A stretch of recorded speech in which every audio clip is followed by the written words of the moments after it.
Current తీగల మీద కూర్చున్న పక్షులకు షాక్ ఎందుకు కొట్టదు? ఎప్పుడైనా మీరు ఆలోచించారా? షాక్ రావాలంటే కరెంటు మన శరీరం గుండా ప్రవహించాలి.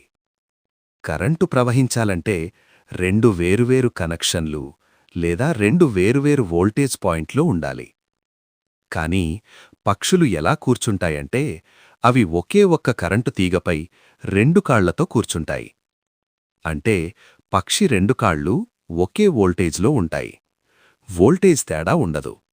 వోల్టేజ్ తేడా లేకపోతే కరెంటు ప్రవహించదు. కరెంటు ప్రవహించకపోతే షాక్ రావడానికి అవకాశం లేదు. కానీ ఒకవేళ పక్షి ఒకేసారి రెండు వేరువేరు తీగలను లేదా ఒక తీగతో పాటు పోల్ లేదా భూమిని తాకితే అప్పుడు వోల్టేజ్ తేడా ఏర్పడుతుంది. కరెంటు శరీరం గుండా వెళ్తుంది. షాక్ ఖాయం.